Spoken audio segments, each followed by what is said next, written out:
Welcome back to the PT Graduate Podcast. My guest today is Mr. Christos Hughes. Hey, Christos, how are you? Hey, good to see you, Rich. Yeah, likewise. And coming all the way from the other side of the Tasman, I see. Exactly, yes. Sydney, right? Correct, yes. Before that, I was in Auckland, but now, yes, Sydney. Yeah. Keen to explore that story a little bit and find out how that all occurred, but maybe start with where it all started for you, because I like to find out people's sort of backstory and see what got them to where they are today. So you're a physiotherapist, but I think you're a little bit different to your traditional physiotherapist, it's fair to say, and we'll be able to explore that as we talk. But what got you into it in the first place? And obviously, you're not from this country. This is not your original place of birth, because I recognize the accent. So yeah, give me the whole backstory. Yeah, so as you may know, and for anyone who doesn't know, I'm quite passionate about human movement. But I wasn't always passionate about human movement. I kind of fell into it. Prior to physio, I was actually my childhood dream was to be a footballer. And so I was quite a talented footballer and futsal player. I represented England on the international stage for futsal.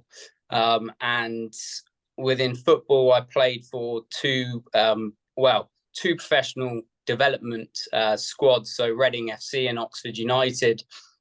But unfortunately, multiple injuries forced me to stop playing. I had seen multiple physios around that time who could get me playing in the next game, but I was kind of plagued with injuries throughout my early adulthood. And I didn't have really any choice other than to look for another career. Even though I was still at quite a high level of football. And so the only thing I knew other than football was physio. And so because I was in the physio room weekly, and this was for a period of 2 or 3 years. Right. And basically I was fortunate to get in. I had a good interview. I got into physio school in England because, yes, I'm from the UK. I'm close to London. And the first year of physio was like the hardest year of my life, because I went from being on a football pitch every day, training every day because it was full time, not kicking a ball. And actually, that's the time I really took up futsal. It was almost this thing where I didn't want to give up. I didn't want to give up football totally. And I knew futsal was a bit more of a part-time thing. And that's where, fortunately, I was able to get a trial for the England development squad. I got in. I played one international cap against Wales. And the lecturer sat me down because I used to kind of travel up and down the country for training. Yeah. And they told me to make a decision because they knew my head wasn't kind of in physio at that time. You either, take physio seriously or carry on with futsal. And because I knew my body wasn't right, I had one option to stay on the course. And so I scraped through the first year. And second and third year, my head was in it. And so I graduated in 2014. So it's been 10 years now. Like a lot of physios in England do, they get experience for it through the NHS in different areas of physio to really just build experience.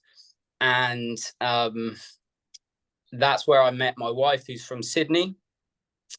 And so, yes, she brought me back out here. We got married in England, but registration was basically easier to go through New Zealand than Australia, because in terms of assessing competency, New Zealand was quite similar to England. So we went to New Zealand, and I thought it'd be a short stint, but I ended up staying there 3 years. And yes, now we're in Sydney. I opened up my own practice in Sydney. But my passion for human movement actually came kind of at the start of New Zealand, where I came across Gary Ward's Anatomy in Motion. Yeah. Which, for anyone who doesn't know, it's a method. It's it's his model of gait. So it's a map of movement of the gait cycle. So a map of movement of the whole body through a single footstep. And this work actually helped me to understand my own issues. But through that, I've been able to help others understand their own bodies and help them move better. And as a result of that, I do see people, that pain relieve and them have better lives for it. So yeah, that's my short story. Nice, I like it. I knew about the Gary Ward bit, but how did he hit your radar? I mean, was it just that your head was in that space and he happened to be advertising, or because he's in the UK, or? Yeah, so I guess it goes back to the problems I had in childhood, in that a lot of my football issues, when I look back, all stem from a couple of things. One was a left knee injury I had as a kid, where I fell onto concrete and it split open the front of my knee, so I needed it stitched, and I had to have my leg straight for 3 weeks. I didn't think much of it at the time, but there was that, and then I wore orthotics from 9 years old, and so I was basically told by a sprint coach that these would make me faster. And at the time, there wasn't much talk about, the impact maybe orthotics had in the long term. Yeah. And so I was doing it all for my football, because I was taking football seriously from such a young age. My dad was taking me up and down the country. I was trialing with different teams. And they were the only real 2 things that, from an injury standpoint, and I guess looking at what may have impacted, other than the psychology behind pain, that I could think of may have been a problem. And I wore orthotics up until I think it was 22 or 23, but it was the start of my physio career. Yeah. I guess the big thing there was I just decided to remove them one day, and my knee pain reduced. It didn't reduce to nil, but and for me that was a big thing, because in 2015 my knees were still bad, and I came to Sydney on crutches. I was in such a bad state, and so, like, asking me back then, I would say it was chronic. I'd been told by orthopedic surgeons that I needed like a high tibial osteotomy, where they cut through the bone and reshape it, because I tore my meniscus. This was after football at that time. Tore my meniscus and then retore it, and I was in just a bad state. But basically, I became very interested in the foot, because I thought there might be a link. And so I was just looking for information at that time, and I came across his What the Foot book. So his book is titled What the Foot. I came across it actually on social media, and I thought, well, below the title of the book, it said like a game-changing philosophy. And I know, there's the whole sales thing there, but I was like, all right, well, I've done all the standard physio stuff. Let's just see what there is to, let's see if I can find this missing link that I thought I might be missing, because I tried everything else. And so that's how I came across Gary Ward's work. I read the book, and for me, it kind of unlocked a lot of new things that I hadn't thought about. That is basically how our anatomy moves upright in motion when the foot hits the ground. So yeah. Interesting. I like it. There's some really good posts that you've put out there. I think particularly on Instagram on, just understanding the mechanics of movement and sort of putting it in layman's terms so that the everyday person watching can understand it. I think you do a great job at simplifying what is potentially quite a complex understanding of work. And I think that's sort of why I gravitated to, wanting to know more about you and what you do and how you do it. And you've got plenty of model parts of the body. You've got your shoulder girdle, you've got the SI joint, the pelvis, you've got the foot. What would be your favorite part when you're looking at the different parts? Obviously, it's just a component of the greater piece of movement, right? But it really helps people understand what's going on in a specific part. But I'm just curious to know if you have a favorite.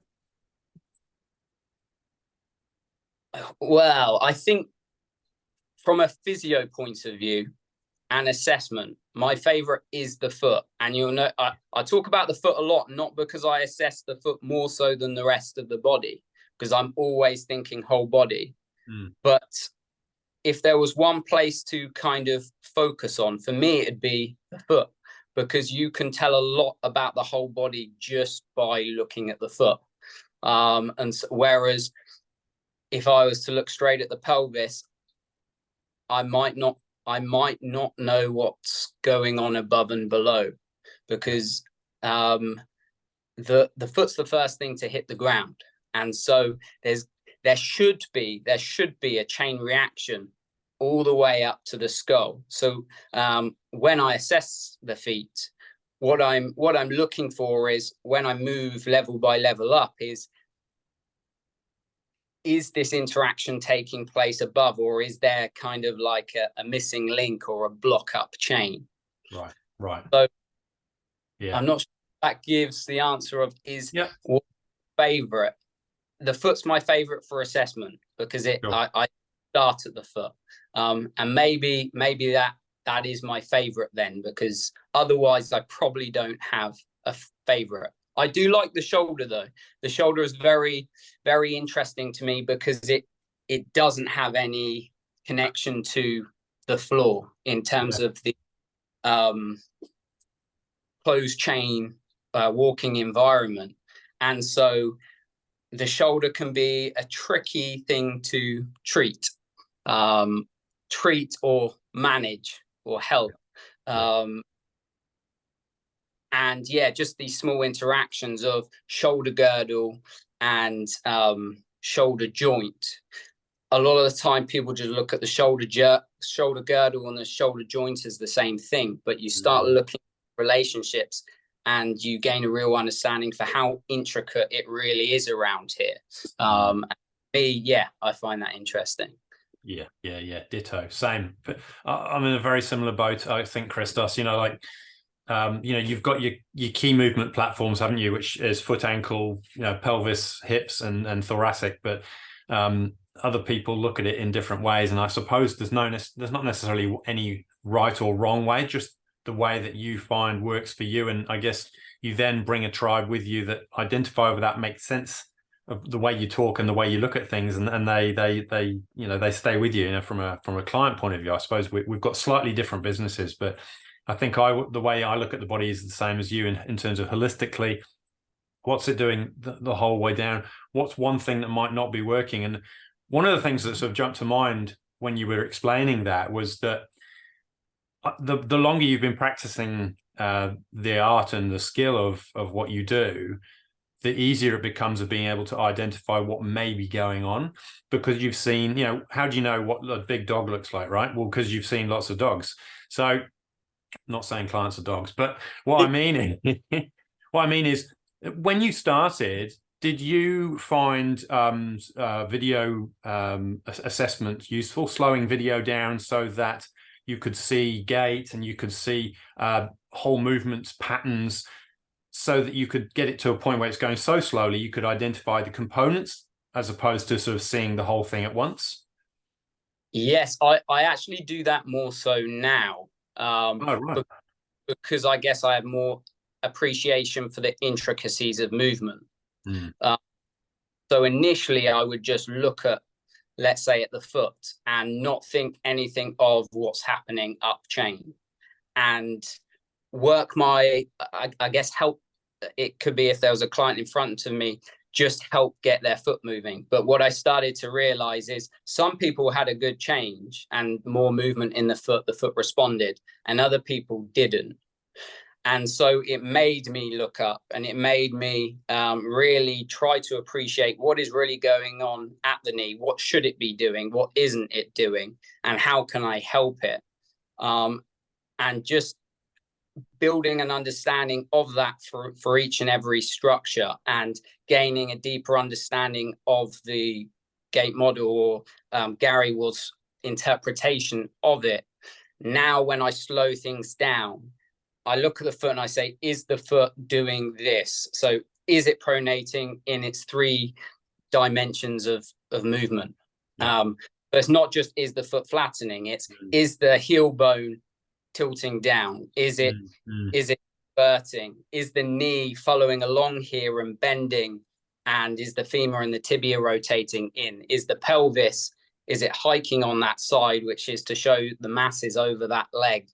And so, yeah, I guess now I do that more so, but because I've developed it's not like I'm a specialist in this anyway, but I've developed enough understanding that I can start to look at these areas and appreciate what the body's doing as a whole and the body's missing movements, and then offer a solution for that person. And for me, it's, again, not focused on trying to get the person out of pain. I know a lot of people come to me because but for me, I just really believe in, well, they are missing movement in their walking cycle. So can we promote more of that movement? And what's the response of that? And what I normally see is there for a lot of people, there's an improvement of movement. And for some people, they're out of pain quickly. For others, it takes a long time. And then for me, that's like the education part. It is, hopefully they trust me enough to know that I'm for them and I'm not just doing that to, make a business. Yeah, absolutely. So there must be a fair bit of breaking things down into its component parts so that becomes the homework. And they chip away at little bits, and then slowly but surely it comes back together again as a healthy model. That's it. And just like on that, exactly. So if I was to look at one phase of the walking cycle and see it's this part that isn't quite happening, I might help them within that phase, but like you said, only really focusing on that area, just so they can get a feel for what that feels like to achieve such emotion. And as their understanding and appreciation develops for what these movements are and how it can help them, then we start kind of building it out. Yeah. Do you often see, I guess muscle weakness is probably the simplest way of explaining it, as a component of dysfunction and a requirement to increase some strength somewhere that is part of that homework? And if so, are people able to do that for themselves, or do you refer them to PTs, or do you have facilities where you do some of that stuff yourself? How does that all work? Yeah, good question. So, I mean, I guess, again, as time's gone on, I have focused more on movement side of things. So I have PTs I refer to, except for very acute injuries where there's obvious, it could be an ankle injury, there's obvious injury to the tissues. And so load to the area is going to be important, because even if you think in movement terms, whereas give the body back its missing movement, if there's a big reason as to why the body doesn't want to put weight through that area, like the ankle, it's got to be able to tolerate load again. So I will do basic things like, for example, yes, an ankle sprain. I will rehab up to a point where the facilities in my room can help them. So using TheraBands, I will use TheraBands and take them through these basic ankle movements. But then I'll look to help them restore these ankle motions. So I will incorporate strength work. But let's say it was an ACL injury, there's only so much I can do within this room, because I've become quite movement based. So in terms of their strengthening and getting them onto plyometrics, I'll do some basic work, but then I feel it's becoming, for me, it's almost like I've de-skilled in those areas. It's almost out of my scope now to be providing that information, because I've gone so down the movement route, because I feel that's the best way I can help individuals. So yes, I refer out to PTs so I've got a gym down the road who I refer my clients too, and we've got a good relationship. And I just think, yeah, that works for me best. But yeah, hope that makes sense. Yeah, no, that's good. That's good. That I almost had another question, which was going to say earlier, but actually at times works well now to say it, because I was thinking, compared to the traditional physio training that you did and the other learning that you've absorbed along the years, it sounds like I probably know the answer, but I'm thinking, what's the split now in terms of that traditional physio stuff versus the movement stuff that you've incorporated into your practice now? How much of it goes on of each? I would say 80% movement work, 20% standard physio. They are very complementary to each other, and so I really appreciate that, and I appreciate all that I've learned from my physio degree. I guess the difference as well is that from a physio standpoint, it's a very muscle centric way of thinking about things. Yeah. And so let's say someone has they've been told they've got weak hips, a weak glute medius, or something like that. Yeah. I will be looking at, does the foot communicate to the knee? Does the knee communicate to the hip? To allow these tissues to load so you can get off of them, so you can get off of that side hip, for example. So yes, I don't, in terms of the way of looking at the body, I look more at what the bones are doing rather than what the muscles are doing, but I still incorporate strength training, but particularly after like an acute injury where I feel that is very needed because there's been detriment to the tissues. Sure. Yeah. Okay, makes sense. I've got an interesting one that's always in the back of my mind, based on the fact that I've had a certain pathway of training. But what's your view on stretching? And I'll try not to say any more because I think I'll just affect how you might answer the question. So I look at stretching. So if we were to look at static stretching first and then cross-reference it to the gait cycle, because my interest is really to help someone move most efficiently.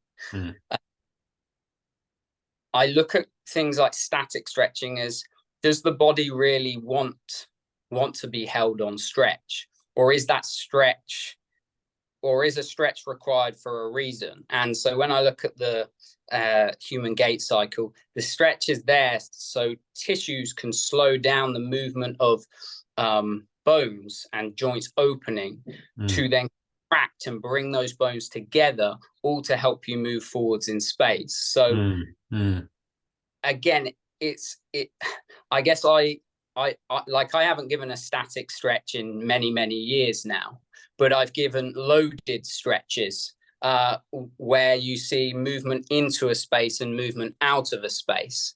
Yeah. So I really, if we're to focus on stretching where movement is dynamic, where we're moving into a place or helping bones experience motion to elicit a tissue stretch, then I look at stretching as very helpful and very good. But if it's just to try and pull at tissue because the body feels tight, I would be looking, well, let's slow down for a minute and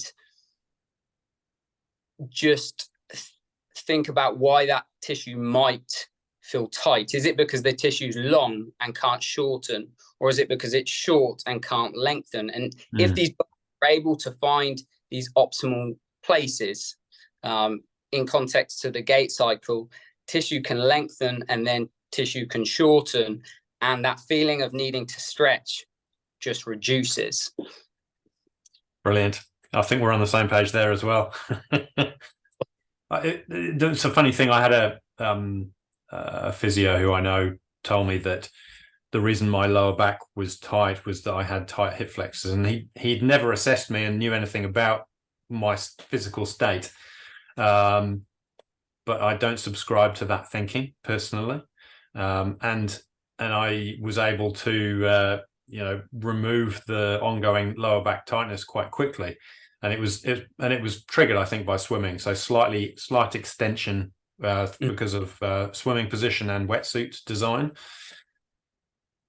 I just wonder if that notion of stretch it if it's tight is part of that original physiotherapy training. And I'm not knocking physios and I'm not knocking physio training. All I'm saying is that's a certain type of training that goes on to qualify people to serve. But in the same way, GPs training probably doesn't serve GPs now as it did sort of 50 years ago, because the world has shifted and we need more preventative medicine rather than drugs at the bottom of the cliff sort of approach. So it sounds like you've kind of evolved with the AIM program with Gary's work and Gary's thinking down a slightly different path to the one I've gone down, but there's some real commonalities between the way we operate and the way we see the body, and I think that's really encouraging.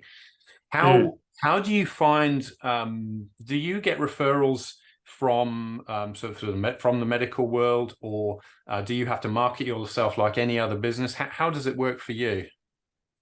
Yeah, so for me, I found Instagram has helped the most in terms of marketing, because I'm putting my work out there daily, and so the people who like to watch your work are generally the people who book in. And I've tried other things like promoting to the local area, promoting online through like Google, but I found that a lot of people coming in expected to have some soft tissue massage or to have or to be given stretches, and so it's been quite hard actually, finding people. But that's why I post every day and try and share my passion for human movement. And I think it goes back to that, is I do have a real passion for human movement. I really want to help people. So if I can do that online and get a business from it, then I'll keep doing it. I don't want to be in this clinic to just make money and try and make everyone happy. I want to share this work with people. Brilliant. Sounds like you've got a strong sense of purpose, which is great to hear. Are there still some standard ways of operating in terms of, like in New Zealand, obviously, we have ACC, and I think Australia's got a similar scheme, but it's called something different. Is that right?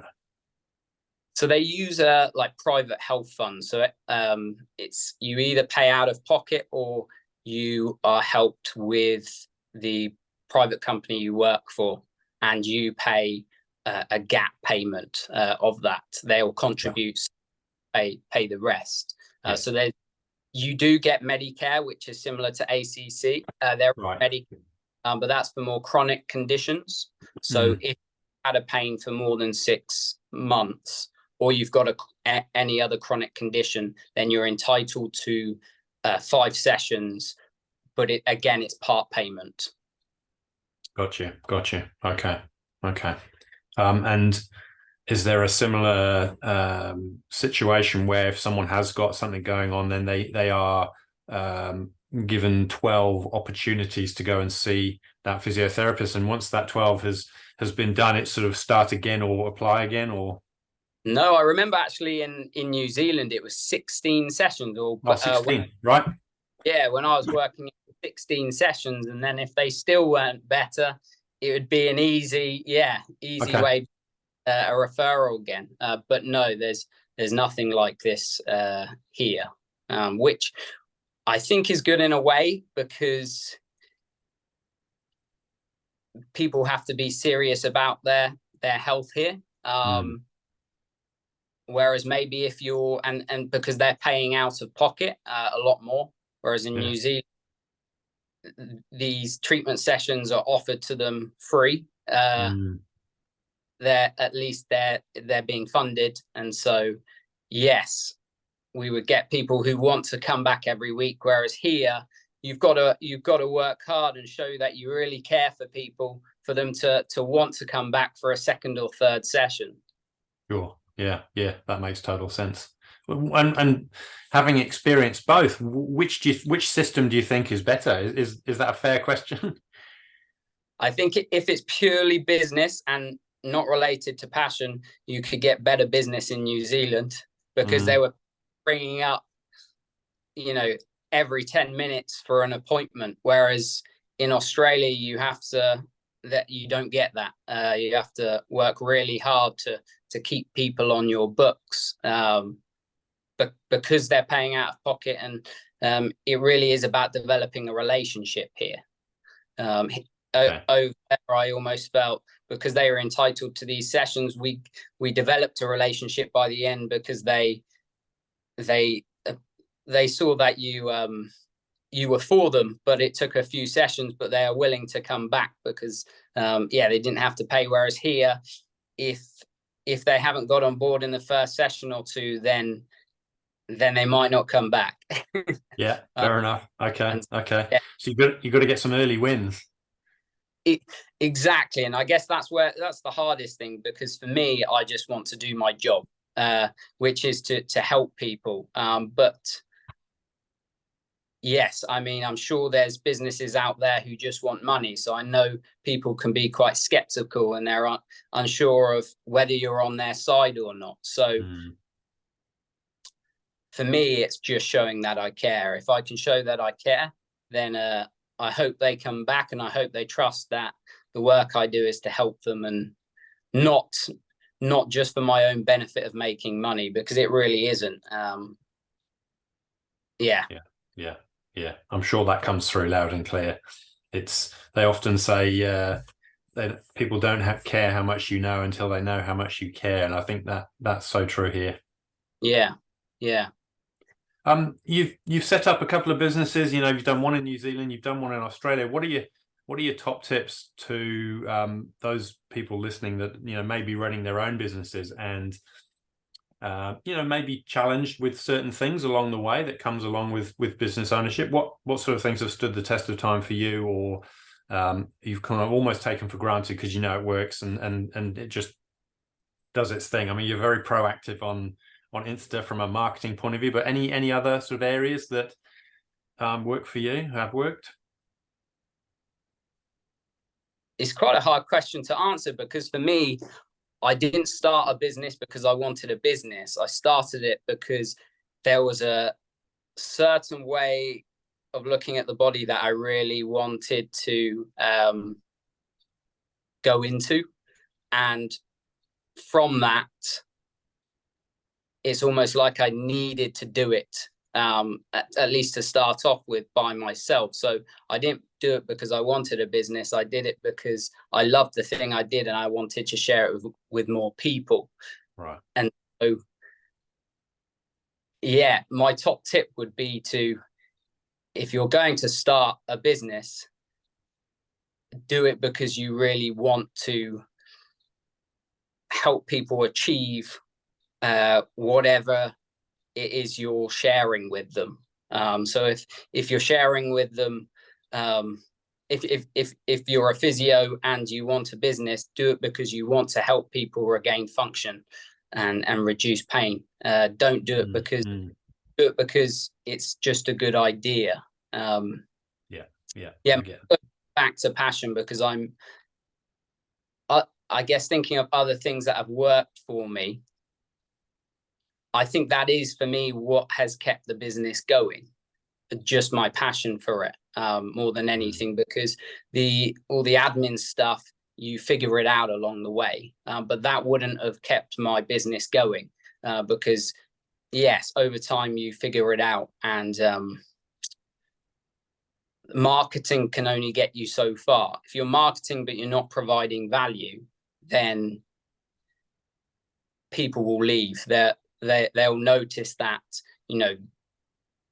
what you're giving to them isn't helpful in the long term. I get that a lot of people coming in and say that they've been to multiple physios and they get told the same kind of things, which is, just keep moving, or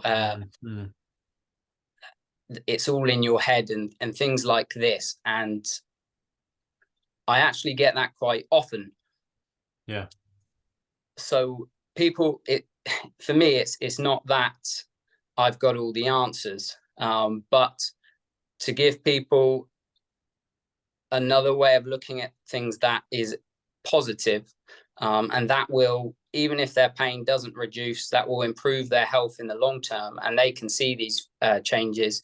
Yeah, wins in the long run. And so yeah, just be passionate about it. Yeah, I like that. Join the Movement is your Instagram handle, is that right? Yes.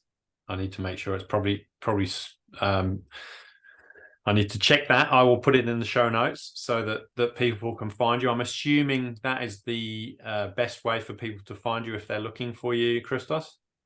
Yeah, so exactly. Join the movement being MOVMT on yeah. Instagram. Yes. I don't currently use any other platforms. I have got a Facebook, Join the Movement, but I'm not so active on it. So yeah, best place is Join the Movement on Instagram. Brilliant. Okay, I'll add that to the show notes so that do you see people online as well as in person? Yes, exactly. So I do.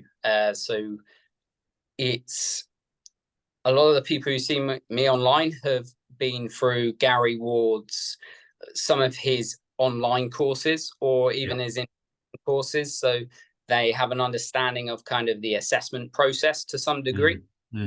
And so I do work online, but before the appointment, I'll just ensure that they are right fit, which is just so they've got an understanding that we will be going through a movement assessment and start to develop an idea of what movements they're missing in their body. And yes, so the answer is yes. Excellent. That's good. That's good. You never know. People might be inspired by your passion and reach out. Yeah. Oh, that's brilliant. Thanks, Christos. It's been a very interesting chat, finding out a little bit more about what you do, how you do it. Clearly, your passion comes through loud and clear. So I think anyone in Sydney that's already visiting you are doing themselves a big favor, because you're clearly very passionate about what you do. Thank you, Rich. Yeah, much appreciated. No, not at all. Well, let's keep in touch. I think now we've finally made contact. It'd be good to keep chatting, and maybe we do another one in the future. Definitely, yeah. I'd be more than up for it. Fantastic. Okay, cheers for now. Thank you. See ya. See you later.